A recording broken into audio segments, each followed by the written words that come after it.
औज़ुबिल्लाहिमिनश्शैतानिर्रजीम बिस्मिल्लाहिर्रहमानिर्रहीम। मैं हूँ साजिद खान और आप देख रहे हैं बाय पॉइंट। स्टूडेंट्स, आज हम नया चैप्टर स्टार्ट करेंगे, chapter number 4, cells and tissues, a 9 class biology. इस चैप्टर के अंदर हम पढ़ेंगे सेल्स का कुछ इंट्रोडक्शन, इसकी हिस्ट्री के बारे में पढ़ेंगे और इसका कुछ एनिमेशन, हम 3D एनिमेशन हम देखेंगे और इस तरह जो है टिश्यूज़ के बारे में थोड़ा हम इस वीडियो के अंदर डिस्कस करें। सो वक्त ज़ाय किए बगैर वीडियो शुरू करते हैं।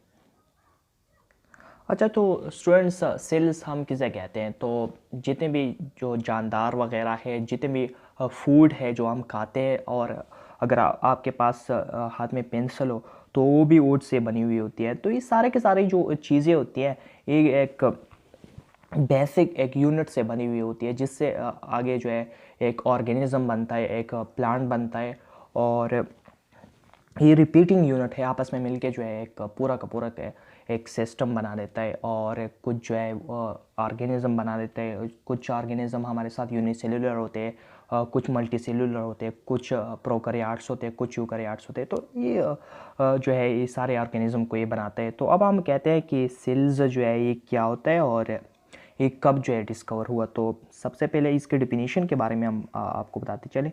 तो इसका डिफिनीशन कुछ यूँ है कि cell is the basic structural and functional unit of all living organism. कि जो सेल्स जो होती है तो ये सारे ऑर्गेनिज्म की एक स्ट्रक्चरल और एक फंक्शनल यूनिट होती है। स्ट्रक्चर जो एक ऑर्गेनिज्म को बनाते हैं और फंक्शनल जो एक खास फंक्शन जो है परफॉर्म कर रहे होते हैं ऑर्गेनिज्म के अंदर। तो ऐसी यूनिट को हम सेल्स कहते हैं। और अच्छा, इसके बाद जो है कहते हैं कि it is the smallest unit of life and can replicate independently. ये लाइफ की जो है एक स्मॉलेस्ट यूनिट है। आगे से जो है ये ऑर्गेनाइज होके टिश्यूज़ बना लेते हैं और टिश्यूज़ आपस में मिलके जो है ऑर्गन्स आपस में एक सिस्टम बना लेते हैं और सिस्टम आगे से एक इंडिविजुअल को बनाते हैं। तो ये एक सबसे एक स्मॉलेस्ट यूनिट है इस सेल। और ये जो सेल्स है इसको हम बायोलॉजी के जिस ब्रांच पे हम स्टडी करते हैं तो इसको हम सेल बायोलॉजी या साइटोलॉजी कहते हैं। The branch of biology which deal with the structure, function and organisation and shape of a cell is called cytology और सेल बायोलॉजी। इसके अंदर हम सेल की स्ट्रक्चर, इसकी फंक्शन, इसकी ऑर्गेनाइजेशन, जिसके अंदर इसकी मालिकुलर ऑर्गेनाइजेशन, इसके अंदर कौन कौन से मालिक्यूल्स होते हैं और इसकी जो जेनेटिक्स होती है इसके बारे में हम, इसकी रिप्रोडक्शन के बारे में हम पढ़ते हैं। तो ये सारे के सारे जो है हम सेल बायोलॉजी के अंदर हम इसको डिस्कस करते हैं। तो यहाँ पे कहते हैं कि जो मुख्तलिफ़ किस्म के जो सेल्स होते हैं मुख्तलिफ़ किस्म के जानदारों में वो डिफरेंट होते हैं। वो साइज़ में भी वेरी करते हैं और फंक्शन में भी वेरी करते हैं। फॉर एग्जांपल कुछ ऑर्गेनिज्म होते हैं वो सिंगल सेल होते हैं, लाइक बैक्टीरिया होते हैं। कुछ जो है वो मल्टी सेलुलर होते हैं, जैसे कि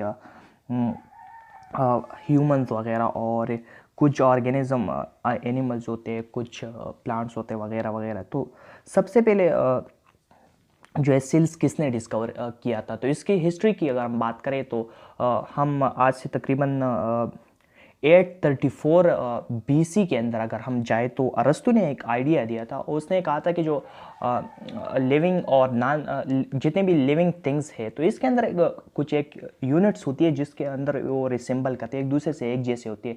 तो इस स्मॉल रिपीटिंग यूनिट को उसने जो है एक लफ्ज़ दिया और इसका सबसे पहले सेल का जिक्र जो है इसने अरिस्टोटल ने किया था। बाद में जब मुख्तलिफ़ किस्म की जो एडवांसमेंट हुई साइंस के अंदर और बहुत से इंस्ट्रूमेंट जो है दरियाफ्त हुए, तो वक्त गुजरने के साथ साथ सेल के बारे में जो आइडियाज़ आना शुरू हो गए। और जो है इसके बाद क्या हो गया कि 1665 के अंदर एक साइंटिस्ट था जिसका नाम रॉबर्ट हुक था। तो इसने एक माइक्रोस्कोप जो है वो डेवलप किया और इस माइक्रोस्कोप में जो है एक कारक सेल जो है एक रखा। इसको कारक हम किसे कहते हैं कि जो फर्ज करे एक दरख्त है तो इसका एक छिलका सा उसने लिया और इसका जो कारक होता है इसको माइक्रोस्कोप के अंदर जो है स्टडी किया। तो उसको क्या मिल गई, उसको जो है जो मकड़ी का जो शहद की मक्खी होती है तो इसका जो चेता होता है तो इस जैसे एक अफेरेंस उसको मिली,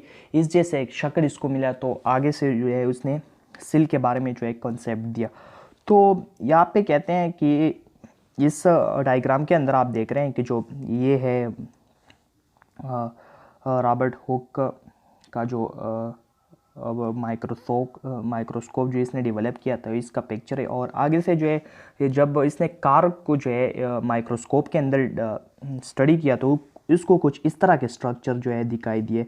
ये सिमिलरली जो मक्खियों का चित्ता होता है तो कुछ इस तरह का अफेरेंस वहाँ पे भी पाया जाता है। तो इसके अंदर जो आप देख रहे हैं ये हाली जगह होते हैं, जो ब्लैक डॉट्स आपको नज़र आ रहे हैं यहाँ पे, तो ये खाली जगह होती है। तो इस खाली जगह को उसने जो है सेल का नाम दिया। ये एक लैटिन वर्ड है सिलियो हम हॉलो स्पेस को कहते हैं, एक खाली कमरे को हम कहते हैं सिलियो।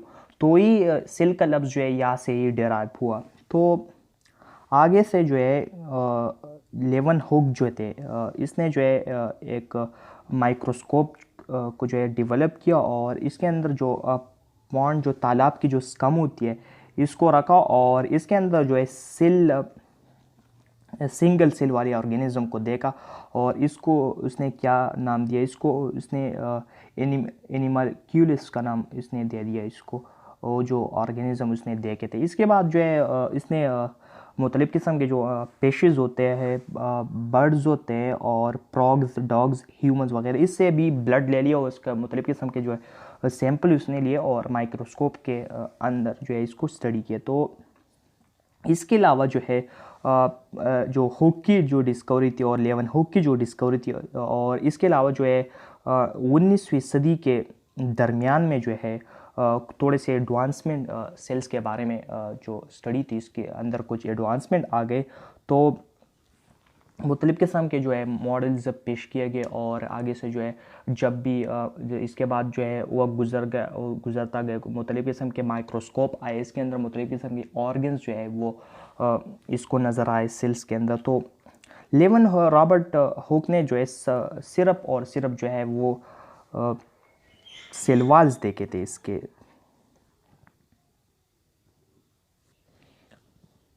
अच्छा, तो रॉबर्ट हुक ने जो स्ट्रक्चर देखा यहाँ पे आप देख रहे हैं कि जो आपको जो है ये ब्लैक स्पॉट जो नज़र आ रहे हैं, तो बेसिकली ये खाली जगह और ये जो आपको जो है ये सफ़ेद लाइन नज़र आ रही है यहाँ पे, तो ये बेसिकली ये जो है सेल वाल है इस सेल्स के। तो ये डेड सेल थे कार के अंदर मौजूद थे इसके अंदर चूँकि साइटोप्लाज्म डेड था तो साइटोप्लाज्म वगैरह इसके अंदर दिखाई नहीं दे रहा था और ये एक सिंपल लेंस था। तो इसके ज़रिए जो है इसने इस वजह से जो है ये ब्लैक की कैविटीज़ नज़र आ रहे थे। तो इस वजह से जो है इसने इसको चैम्बर्स सेल्स का नाम दे दिया। अब हम चलते इसकी सेल्स के अंदर हम चलते और इसकी 3D एनिमेशन के बारे में हम पढ़ते। अच्छा, अब हम इसकी कुछ मुशाहिदा करते हैं सेल के स्ट्रक्चर की। आगे से जो हम बात किया सेल के बारे में, अब हम इसके अंदर कुछ जाते हैं। तो सारे के सारे जो जानदार होती है इसके अंदर एक छोटी सी इकाई होती है जिसको हम सेल्स कहते हैं और सेल्स के अंदर 3 चीज़ें मुश्तरक होती है, किस टाइप का भी सेल हो। इसके अंदर एक सेल मेम्ब्रेन होता है और जो सेल को कवर कर देता है। दूसरा जो है साइटोप्लाज्म होता है जो एक जेलनुमा स्ट्रक्चर होती है और तीसरा जो है DNA जो एक जेनेटिक मटेरियल हम इसको कहते हैं। अच्छा, अब हम कहते हैं कि जो सेल्स की जो है वो 2 अक़साम होती है। एक को हम यूकैरियोटिक सेल कहते हैं जिसके अंदर मेम्ब्रेन बाउंडेड ऑर्गेनेल्स प्रेजेंट होते हैं, जैसे कि इसके अंदर न्यूक्लियस एक स्पेशल हिस्सा होता है। दूसरा जो इसके अंदर ये प्लांट सेल वगैरह इस एनिमल सेल से बनी हुई होती है और ये बहुत कम्प्लेक्स होते हैं। और इसके बाद जो है प्रोकैरियोटिक सेल भी एक टाइप की सेल होती है। इसके अंदर जो है ये न्यूक्लियस नहीं होता, सिर्फ जेनेटिक मटेरियल इसके अंदर होता है और दूसरे ऑर्गेनेल्स वगैरह इसके अंदर नहीं होते। और ये जो है यूनिसेलुलर ऑर्गेनिज्म जैसे बैक्टीरिया के अंदर पाए जाते हैं। अब हम कहते हैं कि ऑर्गेनेलिस हम किसे कहते हैं, तो ऑर्गेनेलिस का मतलब क्या है, लिटिल ऑर्गन्स यानी छोटे छोटे ऑर्गन्स। ये सेल के अंदर स्पेशलाइज पार्ट्स होते हैं जो एक खास फंक्शन को परफॉर्म करते हैं। तो चलिए स्टार्ट करते हैं न्यूक्लियस से। न्यूक्लियस के अंदर अब हम थोड़ा सा चलते हैं न्यूक्लियर पोर के ज़रिए। तो सारे सेल का कंट्रोल सेंटर इसके अंदर जो है DNA होता है। DNA निशानदारी करता है कि एक सेल के अंदर कौन कौन से फंक्शन परफॉर्म करते हैं। इसके अंदर एक क्रोमेटिन मटेरियल होता है जो न्यूक्लियर मेम्ब्रेन जो होता है इसको बाहर से इसने कवर की हुई होती है।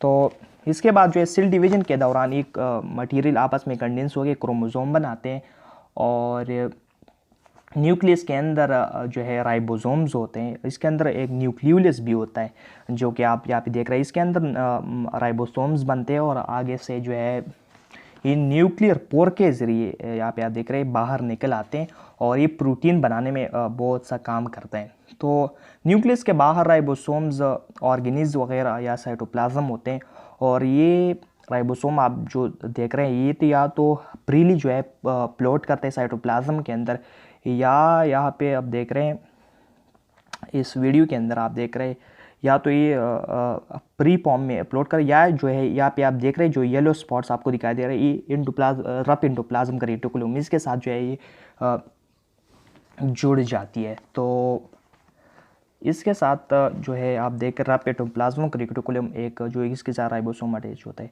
इसके बाद जो है ये प्रोटीन का बनाने का काम करता है। यहाँ पे आप देख रहे हैं जो सांबला के स्ट्रक्चर जो यहाँ पे दिखाई दे रहे हैं, तो ये बेसिकली ये प्रोटीन्स है। तो ये प्रोटीन्स जो है क्या करते हैं, ये रफ एंडोप्लाज्म के ज़रिए से जो है जुदा हो जाते हैं वेसिकल की फॉर्म में। आप ये देख रहे हैं वेसिकल की फॉर्म में जुदा हो रहे हैं, और फिर जो है ये गोल्जी अपरेटस के ज़रिए अंदर जाते हैं और मुख्तलिफ़ किस्म के फॉर्म में कन्वर्ट हो जाते हैं, और आगे से सेल्स के अंदर मुख्तलिफ़ किस्म के जो है ये फंक्शन परफॉर्म करते हैं। इसके बाद क्या होता है, ये बेसिकली एक फॉर्म के अंदर कन्वर्ट होता है, और ये या तो कार्बोहाइड्रेट लिपिड के साथ कनेक्ट हो जाए, कार्बोहाइड्रेट बना लेता है, ग्लाइकोलिपिड वगैरह। और इसी तरह हम बात करते हैं विक्यूल्स की। यहाँ पे जो आप देख रहे हैं इन प्लांट सेल के अंदर, तो इसके अंदर एक बड़ा सेंट्रल विक्यूल होता है, ये वाटर वगैरह से पिले होता है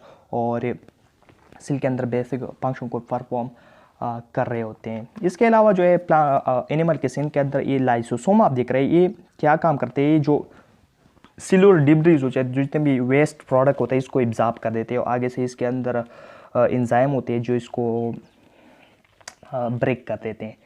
तो इसके अंदर ये जो आप सुर्ख जो एक ऑर्गेनिज देखे इसको हम माइटोकॉन्ड्रिया कहते हैं। ये सेल की जो है पावर हाउस इसको कहा जाता है, और इसके अंदर सेलुलर रिस्पायरेशन होती है जिसके अंदर एनर्जी जो है प्रोड्यूस होती है, और वो एनर्जी जो है वो आगे से प्लांट अपनी ज़रूरत के मुख्तलिफ़ किस्म की एक्टिविटीज़ के लिए जो है ये यूज़ करते हैं। तो इसकी वजह से इसको जो है पावर हाउस कहा जाता है। अच्छा, अब हम कहते हैं कि जो सेल्स होती है अपने शक्ल को कैसे बरकरार रखती है, तो इसके अंदर शक्ल को बरकरार रखने के लिए इसके साइटोस्केलेटन होती है। साइटोस्केलेटन जो है छोटे छोटे रेशो से बनी हुई होती है जिसको हम माइक्रोफिलामेंट कहते हैं, और इसके अंदर जो है माइक्रोट्यूब्यूल्स भी होते हैं, थिक ट्यूब होते हैं, और इस सारे के सारे जो है प्रोटीन से बनी हुई होती है।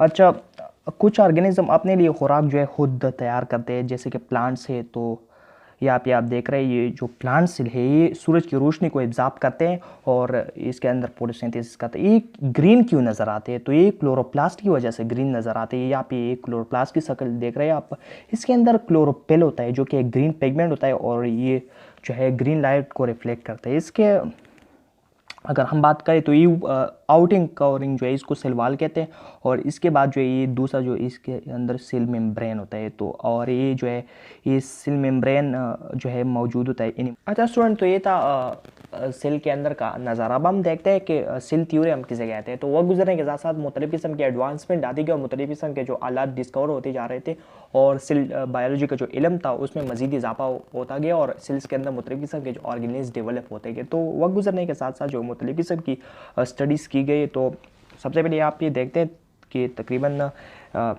1838 के अंदर एक जर्मन बॉटनिस्ट था, इसको हम मैथ्यूस श्लाइडन इसको कहते हैं।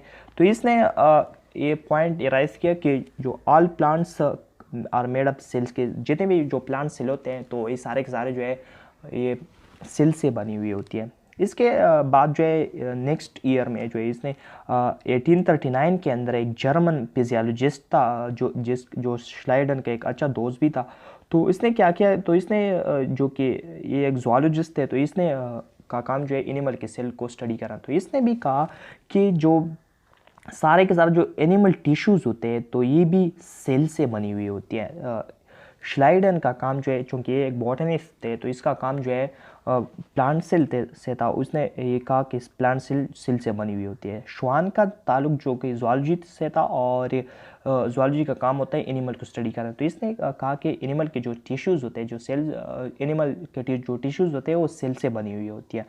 तो इसके बाद क्या हुआ, तकरीबन 1858 के अंदर रोडल्फ विर्चु एक जर्मन फिजिशियन थे।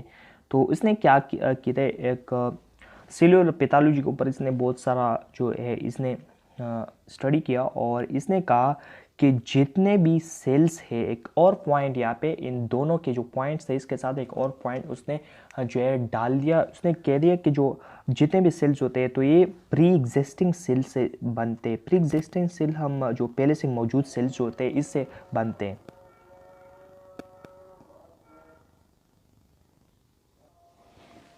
अच्छा, तो इन सबको मिला के इससे एक थ्योरी बन गई जिसको हम सेल थ्योरी कहते हैं। तो इसके बेसिक 3 पॉइंट्स थे, यहाँ पे आपको बताता चलूँ। फर्स्ट नंबर जो पॉइंट था इसके अंदर इसने कहा कि जो all organism are composed of 1 और मोर सेल्स। जितने भी ऑर्गेनिज्म होते हैं वो तो या एक सेल से बनी हुई होती है, या तो यूनिसेल्युलर होंगे, या मोर सेल से बनी हुई होती है, या तो वो मल्टी सेल्युलर होंगे, तो सेल से बनी हुई होती है। सेकेंड पॉइंट के अंदर इसने कहा कि cells is the basic unit of life in all living things. जितने भी लिविंग थिंग्स है तो इसके अंदर जो है लाइफ की बेसिक जो यूनिट होती है तो वो सेल है।